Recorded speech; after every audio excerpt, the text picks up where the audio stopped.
picking a niche. This is where I think a lot of people go wrong and why they don't see success early in their woodworking business. They try to do everything for everyone, and that's just the wrong approach, in my opinion, and in my experience. So we're going to go through this. So what is a niche? Well, a niche is a specialized segment of the market for a particular kind of product or service. Well, let's put this in a little more perspective. Pat Flynn, if you don't watch him, you should check him out on YouTube. Not associated with him. I just like his advice. He says the riches are in the niches, and I really believe that. So why have a niche? Well, do you go to Taco Bell to get a steak? No, you do not. You go to Taco Bell to get cheap food. That's probably going to hurt your stomach, but that's what it is. You go to the steakhouse to get a steak, and that's the same thing. When somebody thinks about you and your business, why are they coming to you? Are they coming to you for a certain type of furniture? Are they coming to you for a certain type of wood product?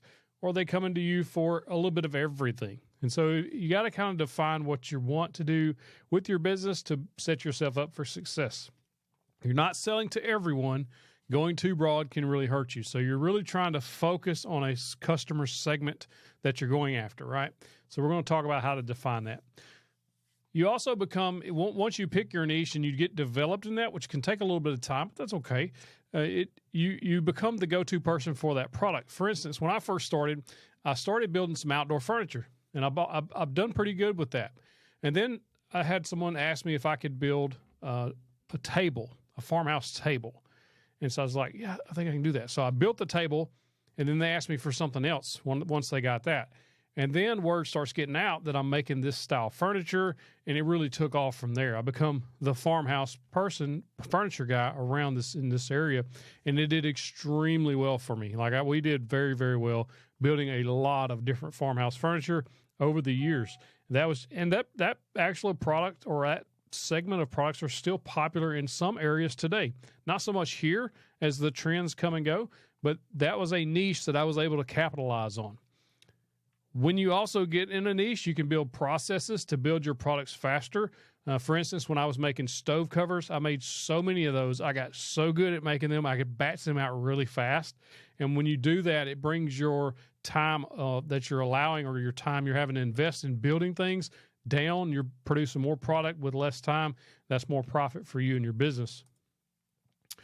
And also, when you think about picking a niche, you got to figure out what you're good at and what you're passionate about, and if those two can kind of marry with each other, because you don't want to build things you just absolutely hate building, because that's no fun. Like you're coming into business, starting business because you're passionate about woodworking and you like it.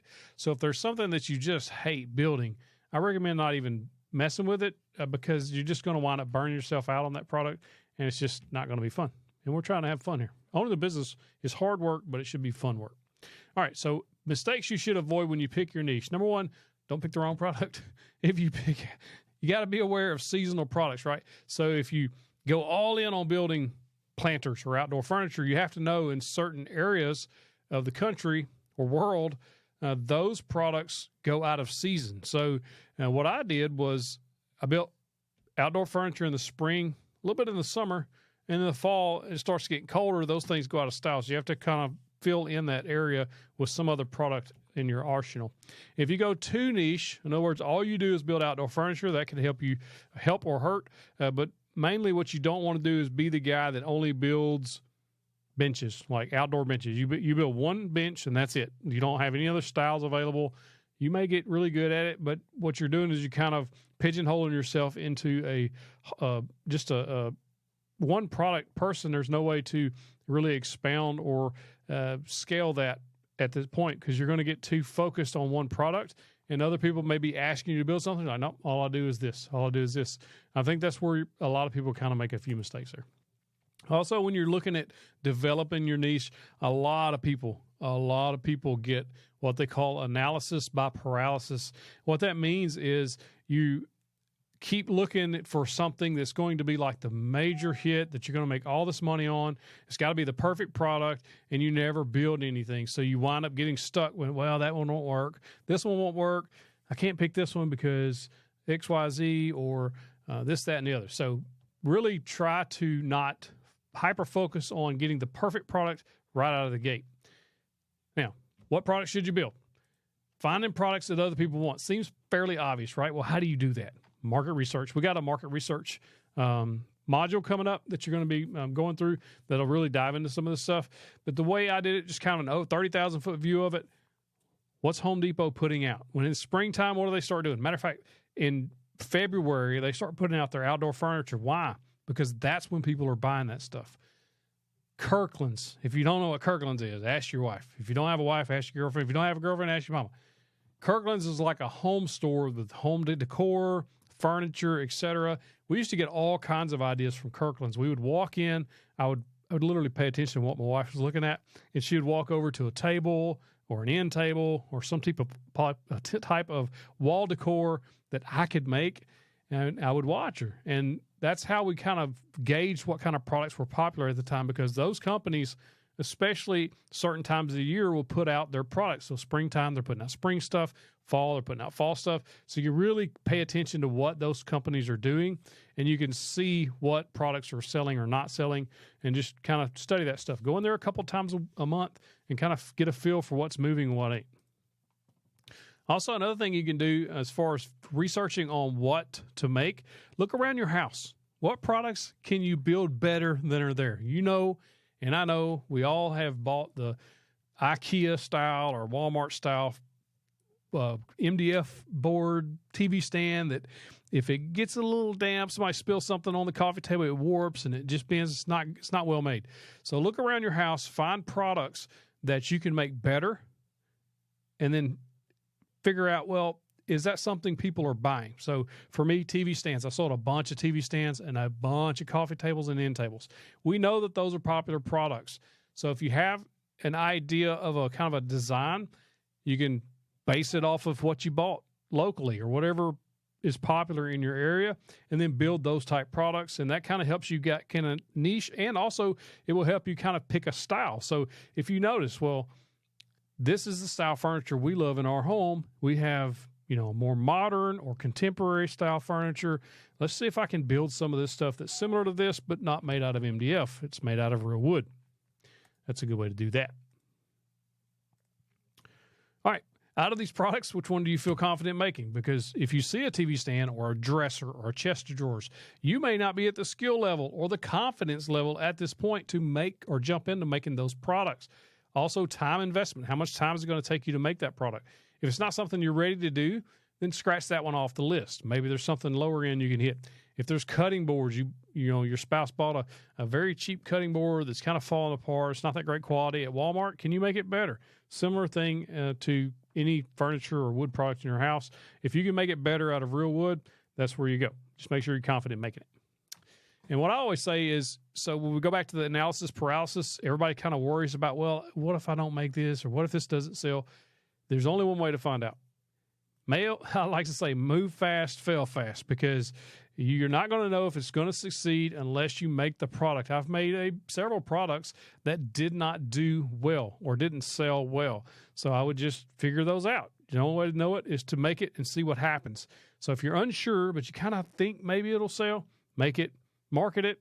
We got a marketing module coming up, and figure out, okay, if it doesn't sell, push that one to the side, sell it for cheaper, whatever you need to do to get rid of it, and focus on the ones that are actually working. But the main thing is to get started, because if you don't get started, then you can't make money. So we got to get started doing it. Even if it doesn't work, there's only one way to find out. Let's do it. All right. Again, don't be afraid to start building. All right. Marrying the product to the customer. A customer should be easy to find for your product. That sounds simple, right? Well, if they have a need for that product and a desire for that product, you should be able to sell that product to them at a reasonable price. So both of you are happy. The customer's happy with the price, and we've got a pricing module, but if the customer's happy with the price and you're happy with the profit you're making on the product, and they need that product, it should be easy to sell. Case in point, I had no idea what a stove cover was. Never heard of it. They actually called them noodle boards. I didn't know that. My wife asked me, said, hey, can you make a noodle board? I was like, yeah, what is it?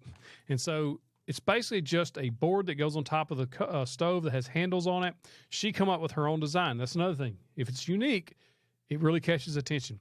So she come up with a handle design that was unlike everybody else. Everybody else was basically taking boards and laying them flat against or gluing them up against each other, basically making a panel, and then they would lay boards across those grains and put handles on them. She come up with her own handle design, and then we come up with our basically own design together. And those things sold like crazy. I made so much money on those.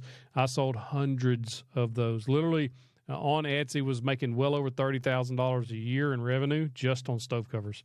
They were hot. So that showed me when I started making them, we took a picture of them, and we'll talk about how to take pictures in just a few modules. But we set those up, took really good pictures of them, and posted them locally, and I started selling. I was like, oh, I got something here. So then I started posting them on Etsy, and then that just took off. So once you kind of figure out where the need is, what the customer wants, then you can really, really capitalize on that. And another good point is to make sure your customers have the money for what you're selling. So if you're in a very rural area and your customers are a little bit not well off, so they don't have a lot of extra spending cash or extra money to be thrown around on extra purchases, then you have to really understand that and what is in your local market. You may have to go online to sell those products. So just kind of keep that in the back of your mind as you're looking for products. Again, are your products unique? Like our stove covers, that unique waved handle design really set us apart, and we was able to capitalize on that. So it doesn't matter if your product is unique with design, materials. In other words, you're using all your competitors around you are using pine, say, and you decide you're going to try to build something similar out of walnut or maple or a combination thereof, and then you can basically pivot your marketing to, well, I have the premium materials, I have the premium joinery, etc. So that's how you do that. But not always does custom or necessary, not always is it necessary to sell custom products to be successful. Your skill and your time and your knowledge, your craftsmanship can be the uniqueness. A friend of mine did something very, very interesting that I would like to talk about right now. You got to solve the customer's problem. So he goes into a steakhouse. They serve the steak on a cutting board. The cutting board has been run through the dishwasher hundreds of times, and it's busting, like it's coming apart where it was glued. The panels or the pieces were glued together. It's literally splitting apart, and it's all dried out and cracking. It just looks like trash. And so he takes a picture of it, and he asks for the manager. And the manager comes over, and he says, hey, or he didn't take, he took a picture of it, but for later. He looks at it, and he says, this doesn't look good for your restaurant. This is like a nice steak restaurant.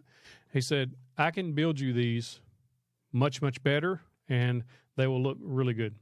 And he says, let me send you some information on what I do. I'll send you some pictures or bring one by. And he says, yeah, sure. So what he did was he goes home and he makes him a cutting board, similar to the one that was at the store, but that looked better. He brings it back when they open, and he says, here's your cutting board. He took a picture of it, showed him the picture. And he said, here's my cutting board. This is what I can do. This is the price per cutting board. I would love to be able to do business with you. Man bought like 12 right there. Bam. So he solved a problem. The problem was he didn't even know he had a problem, right? He thought it was okay. It was fine, whatever. And now, so he was able to do that. He can go back. He goes back to that restaurant, and he says, after a month, 2 months, these cutting boards start looking really bad because they've been cut on, and they start kind of drying out because they haven't been conditioned properly. He refurbishes them, basically comes home, sands them flat again, puts a new finish on them, and then gives them back. And so he's got a recurring business model. It's just a good way to solve a problem, just for your info. All right, selling products in your niche. A niche can change. In the beginning of the business, create revenue flow. It doesn't really like hyper matter. That's where we kind of get that analysis by paralysis. Don't get stuck on what should I sell. Build something and see if it'll sell, because you need to generate revenue and start figuring out what's going to work in your area, or even online if you have an Etsy store, Facebook Marketplace, any of that stuff. We have to figure out what's going to work. And the only way to figure that out is to start building stuff, because your craftsmanship may be different from your competitor. The way you see things, the way you build things is going to be unique to you. So pick a niche and build it.